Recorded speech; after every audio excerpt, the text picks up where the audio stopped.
Your loved ones haven't left you. They're just waiting for you. Losing someone you love can feel final. But what if the bond isn't truly severed? What if you can still reach them? Even beyond this world, there's a way to stay connected. A link that death was never meant to break. In the time of the Prophet ﷺ, there was a young man named Bishr ibn al-Bara from Banu Salama. And he passed away, leaving his mother extremely distraught. So she comes to the Prophet ﷺ and she says, Ya Rasulullah, those of Banu Salama who continue to die, can I send greetings to my son Bishr with them? And the Prophet ﷺ responded and said, yes, I swear by he in whose hand is my soul, Ya Bishr. The deceased know one another like birds upon a branch. And after that, no one would die from Banu Salama except that Bishr would go try to catch them quickly before they die and would say, Iqra ala Bishrin as-salam. Convey my salam to my son Bishr.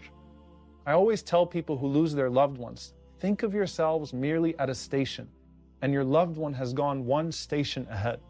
They just don't have phone service, so you can't call them. But they're waiting for you, inshallah. And you do actually still have some form of connection to them. They still celebrate your accomplishments when it reaches them, especially when they're accomplishments of the deen. And yes, they're still wondering who got married. Abu Ayyub radiallahu ta'ala anhu said that when the soul of a believer is taken, the other believers rush to him to say, what happened to so-and-so? What happened to so-and-so? Hal tazawwaja fulan? Did so-and-so get married yet? And they're not just waiting to hear your news there. They're still enjoying your visits here. Al-Fadl ibn Muwaffaq, rahimahullah, who actually was the cousin of Sufyan ibn Uyayna, rahimahullah, he said that when my father died, I became extremely sad. And I used to visit his grave every day, but then as time went on, I started going less frequently. Then one day, I went to sleep after sitting at his grave. And I had a dream in which I saw my father's grave split open. And it appeared as though he was sitting alone in his grave, wrapped in his shroud, showing the signs of the dead. So I began to weep when I saw him. And he said, Ya bunayya, ma abta'a bika anni, my son, why have you stopped coming to see me? So I replied, you know when I visit you? And he said, I know every single time you visit me. And when you used to visit me frequently, I would be comforted by your presence and I would be delighted by it. And he said, even my neighbors in the graveyard would feel joy because of your dua.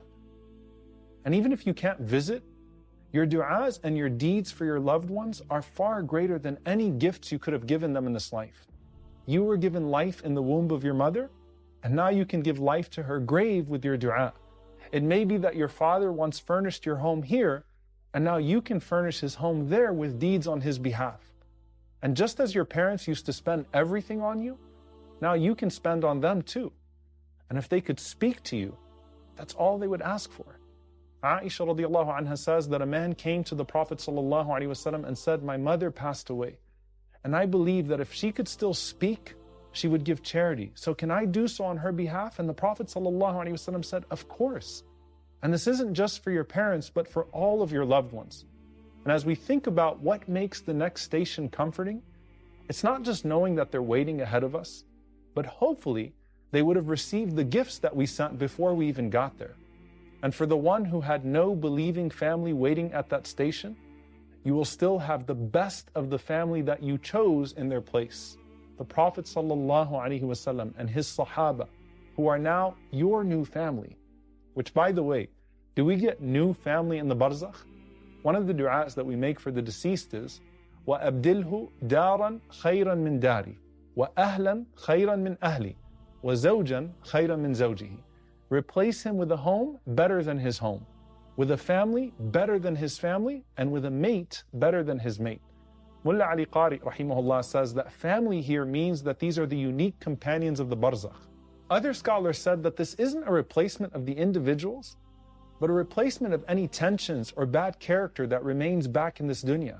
So basically, a family reunion without all the family drama that consumes so much of our joy in this life.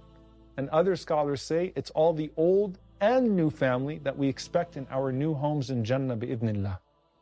In any case, your relationship with those you love doesn't end with their departure from this world.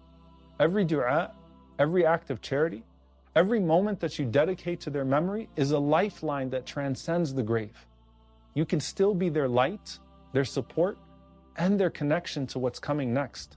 But whether it's your parents, your ancestors, your children and siblings, or your friends, we all look forward to reuniting with those whom we loved in this dunya, even if we didn't get to live with them.